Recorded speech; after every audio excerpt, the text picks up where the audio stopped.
every time I try and play a modern FPS, I find myself getting bored very quickly. And the boredom comes from the fact that it's pretty much always a case of spawn in, charge at the objective, kill a bunch of people, die and immediately respawn. You get loads of kills, you win the maps, but it all just feels really shallow because there's no real range or tension to the gameplay. Then on the other side, when it comes to more realistic shooters like Arma 3, Red Orchestra or Insurgency, they get more on the simulation aspect of things where war, for the most part, isn't particularly fun and you dying is often quite random. Well, pull your trousers down and do the helicopter because Day of Infamy, for me, gets the balance absolutely perfect. Now, if you were experienced with gaming on your 56k modem back in the day, you will notice a couple of similarities between Day of Infamy and the original Day of Defeat. Not Day of Defeat Source that Valve ruined, where Valve just lawnmowed over the concepts of the original Day of Defeat. No, the original Day of Defeat. Day of Infamy takes some of the maps from Day of Defeat, and they also had some of the source maps, but it takes the concept of that tight World War II gameplay and then it's just polished it. It's literally as if someone's gone, okay, what was good in the original Day of Defeat? Let's polish that up a bit and apply some of the lessons we've learned in more recent games. So to give you an idea of why this is so good, and it might not immediately be apparent because admittedly the graphics do look a little bit dated. It does very much look more sort of like Day of Defeat Source because it is using the Source engine. Where this really works, as I say, is the pacing that comes from all the other elements coming together. So it's a sort of the pacing of the game is an emergent property of how all the weapons work, how the spawning works and everything else with the game. It's just absolutely superb.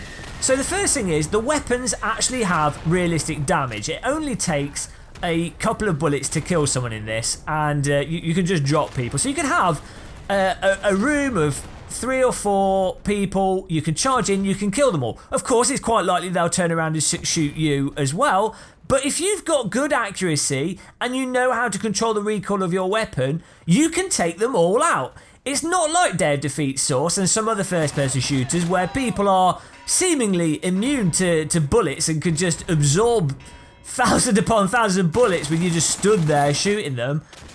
People will drop when you shoot them and it's really satisfying, really responsive, and it actually gives you a chance to get out of really hairy situations so long as you know what you're doing and you know how to handle your weapon.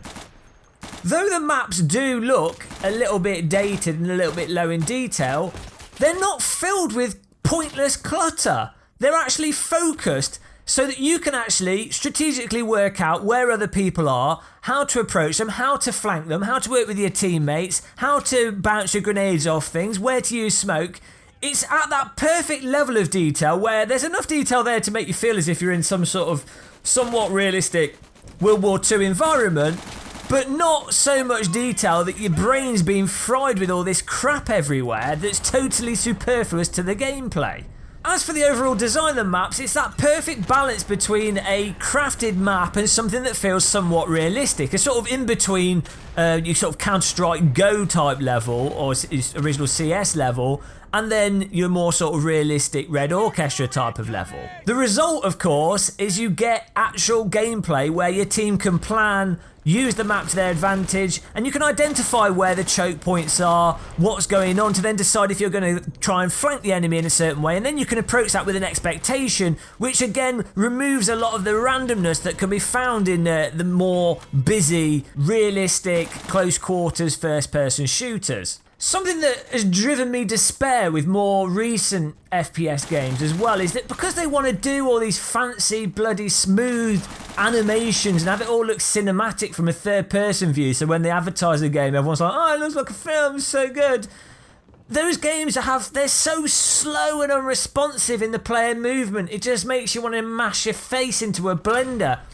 Again, Day of Infamy has done away with all the bollocks animations and it's actually responsive and precise and it moves really quickly when you tap your mouse. You can when you tap your keyboard you can jump or peep in and out of cover. It's even got leaning and they do actually accommodate some aspects of the animation with your gun moving out of the way and stuff. And okay, admittedly it's not completely perfect in Day of Infamy, but really once you've got used to it, It's just really crisp and sharp, in the same way that Counter-Strike Go, and especially the old Counter-Strike, is just really sharp and focused on the actual gameplay rather than superficial, superfluous visual and animation aspects that just aren't important when it comes to having something that's fun to interact with. Really, in short, this is just the perfect antidote to all the crappy FPS games that have come out in between 2003 and now. Now, as I say, there are a lot of first-person shooters. They are a lot of them are good. I mean, you can enjoy the more recent Battlefield games. You can enjoy some of the COD games, and you know, there's a place for them, and they're fine. But they just lack that sophistication. As I say, it's that mixture of tension, of moments where you're wondering, is that person chasing after me? Can I reload now? Will they catch up with me? How can I use the environment to outsmart them? You know, all these subtle things that don't really happen to the same extent or as much in the modern shooters, where it's just constant barrage of action. And it is strange that the early 2000s first-person shooters, I don't know what caused it. Maybe it was just a limitation in the technology with independent developers just being modders, just being really focused on trying to make something as realistic as possible, but within the confines.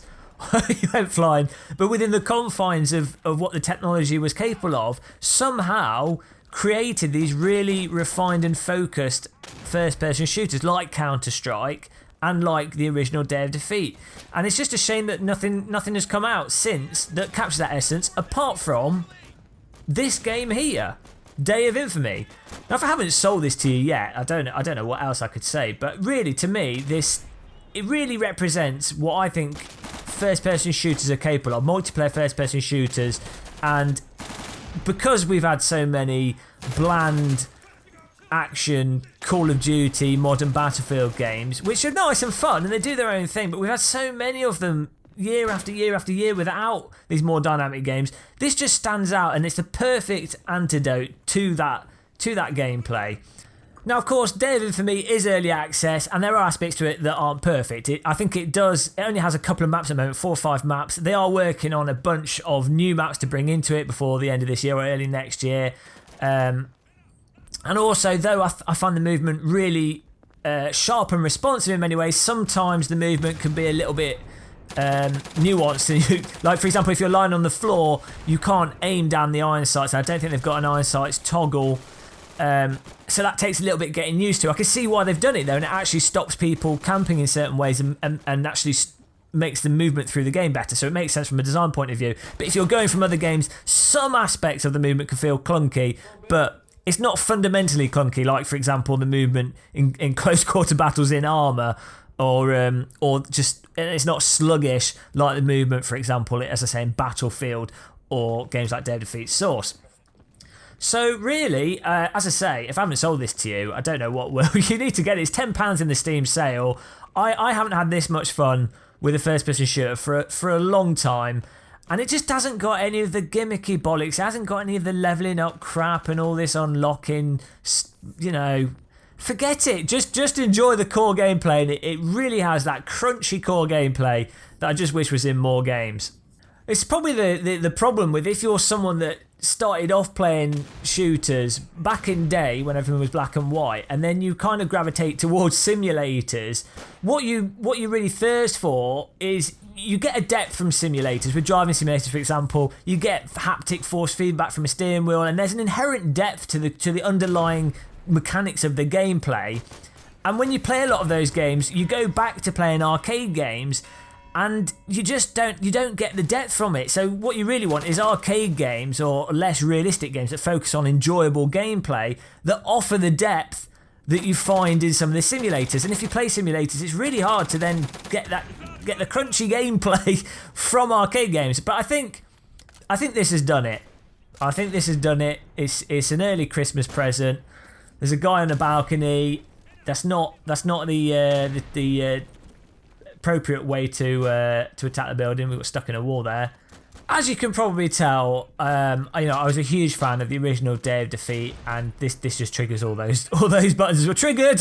Day of Defeat triggered. And there's gonna be so many fans of the original Day of Defeat that have been dying for a new Day of Defeat for so long after being betrayed by Valve, and I honestly think this captures the essence of the original Day of Defeat before it started getting downhill.